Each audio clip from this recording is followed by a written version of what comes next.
gusto ko lang po palang sabihin na maaaring hindi ko po mabanggit lahat ang mga taong nagbigay ngayong araw sa akin, pero sobra po ako nagpapasalamat sa inyo.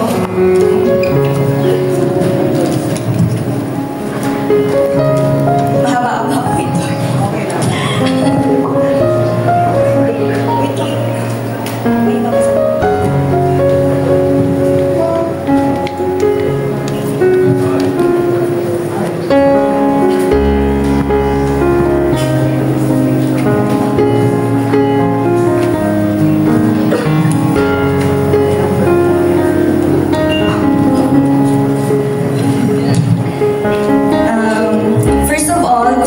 Salamat sa Panginoon sa lahat at sa mga taong ipinagkaloob niya sa amin para makasama ngayon sa espesyal na okasyon sa buhay ko. And I'm so grateful and thankful sa mga taong ginamit niya para maging ganito kami ngayon. Isa lang masasabi ko na kapag sa kanya ka lumapit, didinggin ka niya. Kasi walang araw na hindi ako humihilig sa kanya. Kada pagtulog at pagising ko o kahit anong ginagawa ko, lagi akong ipipray sa kanya. Hindi ko man hinihiling na may vlog kami, pero ito ang ginawa niyang paraan para sa kahilingan ko. Totoo pala na kapag humiling ka, pakikinggan ka niya. Although hindi agad-agaran, pero unti-unti niyang ibibigay sa'yo kapag alam niya o nakikita niyang deserving ka sa kahilingan ito. Kaya sobra po ako nagpapasalamat sa lumapit kay Kuya Vincent na si Ate Shirley Arevalo na amo dati ni Maman sa paglalaba tuwing weekdays. Super bait nito na Ate Shirley. Wala akong masabi dito. Dito rin kami nakakautang ng agad-agaran. At gusto ko lang i-mention lahat ng mga taong naging dahilan sa journey namin ito. Nagpapasalamat ako kay Kuya Vincent kung nandito man po si Kuya Vincent kayon or wala na, pero alam ko po mapapanood niya to. Si Kuya Vincent walang alinlangan na inabutan kami ng tulong. Kaya Kuya Vincent, saludo po ako sa inyo bilang isang beneficiary niyo po. Super blessed ako dahil dumating kayo sa buhay namin.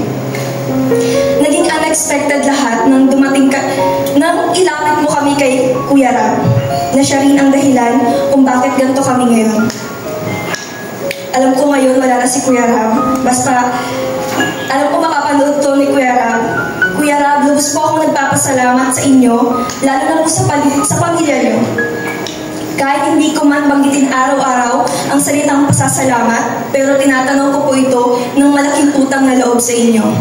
Salamat din Kuya Rab dahil sa inyo naging komportable kaming pamilya sa aming tinitirhan ngayon.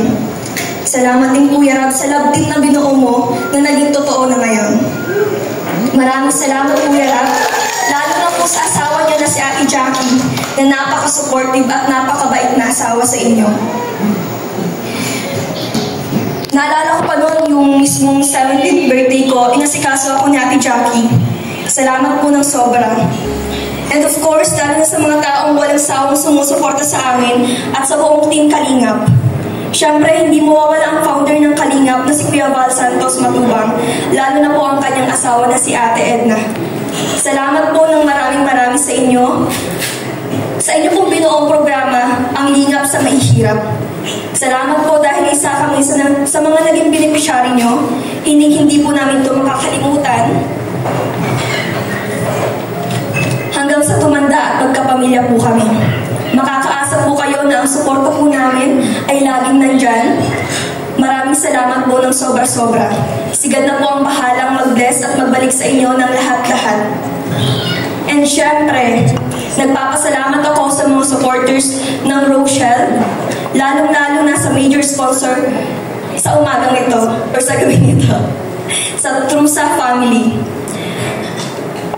And sa TRFG family, especially kay Tita Lea Miray, kay Sir Aya po ba yun? Kay Tita Irene Jamagua, and Prince Rowell and Princess Rachel fans group. Nagrabe talagang mag-effort, talagang pagagandahon kang maray. Sobrang na-appreciate ko po ito.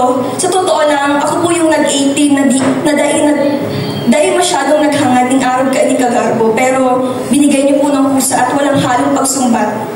Kaya salamat po dahil sobra-sobra niyo po akong napasaya sa kaarawan kong ito.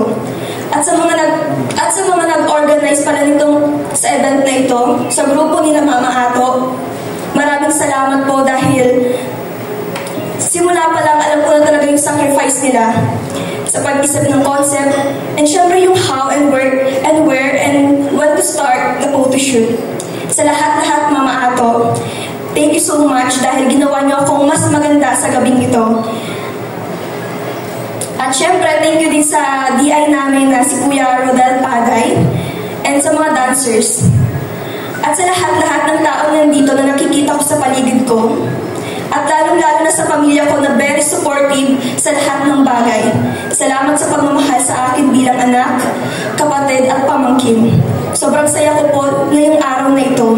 Hindi ko ma-explain kung ano ang nararamdaman ko ngayon. Halo-halong emosyon. Dahil tuwing naalala ko ang mga sandali na noon na walang-wala talaga kami.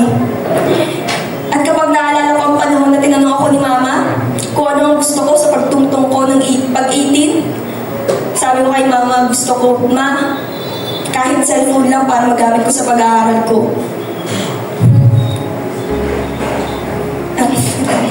Itong hinangad kong to, hindi namin ito nabibili ng agad-agaran. Kasi pinanghihirapan ko na ng Mama. Kasi yung mga magulang ko, hindi po sila nakapagtapos ng pag-aaral nila.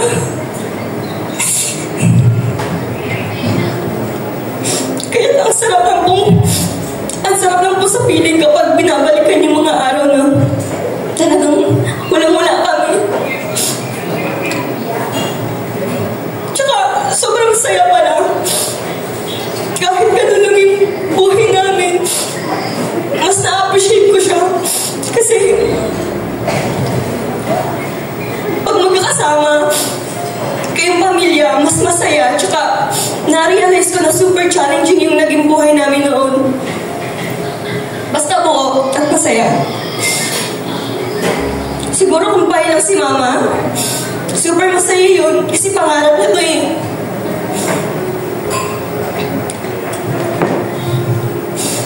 Kaya kung naririnig man ako ni Mama, sobra akong nagpapasalamat sa kanila ni Papa. Dahil sa inyo nandito ako ngayon sa harapan ng maraming tao. Inaharap lahat ng pagsubok at pambabatikos ng ibang tao sa akin. Lahat yun kinaya ko dahil alam kong nandyan lang kayo palagi. At kayo rin ang lakas ko kapag nangihina ako. At syempre, hindi mawawala si Langga. Isa rin si Langga sa mga dahilan kung bakit kinakaya ko lahat ng paratang sa akin ng ibang tao. Dahil sa magic words niya, lumalakas ang kalooban ko. Salamat pa Langga for always being there for me. Lalo na sa gabing ito, o sa umagang ito. At kahit ang daming struggles, nananatili ka pa rin. Hindi mo ako iniwan at binitawan. Thank you so much, Langga. Basta lagi mo rin tatandaan na nandito lang ako kapag nahihirapan ka o nalulungkot ka. Nandito lang ako palagi kapag kaya ng oras ko, sasamahan kita. Alam mo yan. Alam mo ba na sa lahat ng first time ko sa buhay, ikaw ang nakakasama ko sa pagpunta sa dream place kong puntahan? Alam mo din yan. Sa mga first time kong maranasan sa buhay ko, ikaw ang palaging nandyan. Salamat sa princess treatment mo. Napakaswerte ko dahil nakatagpo ako ng understanding na tao. Napaka-faithful, madiskarte sa buhay, matulungin sa kapwa, at hindi pinapabayaan ang pamilya. Halos lahat ng katangian nasa iyo na. Salamat ka. Sana hindi ka magsawang mag-intindi at maghintay sa akin. Siyempre, kay Tita Mabel at kay Tito, or kilala niyo sa pangalang Daddy Donut, nagpapasalamat din ako ng sobra-sobra sa kanilang dalawa dahil hindi niyo iniwan si Papa. At lalo na po kami. Dahil kayo rin ang nagtayong pangalawang magulang namin nung nawala si Mama. Isa rin kayo sa nagturo sa amin ng tama at mali. Kayo rin ang nagpaintindi sa amin kung ano ang kahalagahan ng buhay. Kaya Tita Mabel at Daddy Donut, maraming salamat. Mahal na mahal po namin kayo. Salamat rin sa pamilya ni Langga na sobrang babait at talagang ituturing kang tunay na miyembro miyembro ng pamilya nila. Sobrang nakaka-touch talaga. Maging una at huli man, isa lang ang masasabi ko sa iyo, Papa. You are the best father in the world. Bakit? Dahil kahit hindi tayo kumpleto, nananatili ka pa rin matatag para sa aming mga anak mo. Hindi mo kami binigo at iniwan. Kaya Papa, kahit mahirap ang buhay, makakaasa ka rin sa amin, Papa. Di man ako perfecto anak, pero paparamdam ko po sa inyo na sobrang kitang mahal. Kahit na minsan hindi tayo nagkakaunawaan sa isang maliit na bagay. Pero kahit ganun pa man, Papa, hindi ko kaya na hindi tayo okay sa mga sandali kapag nagkakatampuhan tayo. Sabi nga, kapag kamukha mo, lagi mong kabangayan. Pero mahal na mahal ka namin, Papa. Pero nung tatandaan, nahiya ko ng tamigdi. Di kaya na mawala ka. Kaya kapag nakakamatig ka ng kung ano nahagas kami, lalo na ako. Kaya aral daw ako nagampunganga sa imo, lalo na sa mga bawal sa imo. Ikaw ang dahilan din kung bakit araw kami kaini at kung bakit niya kami din sa mundo. Maski may sakit ka kaito, trabaho ka pa din ng trabaho. Mag-init, mag-uran, tuloy ka pa rin para may maulit ka sa muyan ng pagkakat. Kaya Papa, nagsisikap ako kahit mahirap pagsabihin lahat. Pero kinakaya ko yun dahil ayoko mapagod ka. Dahil noon, ikaw ang pagod sa amin. Kayo ni Mama. Ngayon ako naman bilang anak mo. Hindi ito salitang ini-spoil ko ang Papa, ngunit gusto ko lamang makatulong dahil ito ang pinangako ko nung maliit pa ako. Kaya ngayon, gusto ko, dyan ka lang sa bahay, ako na ang bahala. Disturb mo maranasan lahat. Dahil ganun kita kamahal, Papa. Kaming mga aki mo, dahil may kaya na dahil ka okay, lalo sa mga namamatik mo. Kaya gusto ko sa bahay ka lang, nagpahinga, disturb mo yan, Papa. Ulang pa yan sa lahat-lahat ng sacrifices ni Mama. Sa side ni Mama, nagpapasalamat ako sa pagpunta niyo sa birthday ko. Salamat, Lola, sa mga tita-tito ko. Alam ko, sobrang struggle din ng pamilya kong ito. Pero pinili talaga nilang makapunta kahit malayo. Maraming salamat sa presence, support at pagmamahal sa amin. Kay Mama Lola, salamat, Ma, sa palaging nandyan at sa support sa akin, sa pag-intindi sa akin kapag talagang busy ako.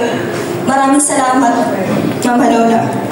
Siyempre, kay Titay, thank you rin, Titay, sa support sa amin ni Langga, sa advices mo sa amin. Salamat, Titay.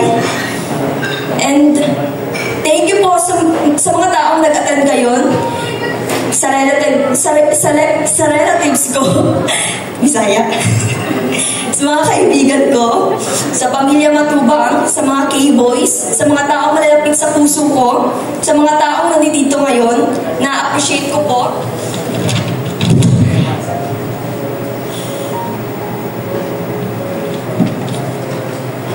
Nang sobra-sobra ang presence nyo ngayon.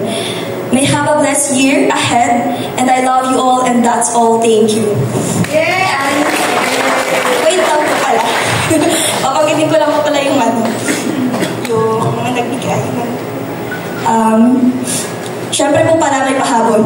Thank you po sa grupong tumulong para maging posible ang okasyon na ito, ang aking debut.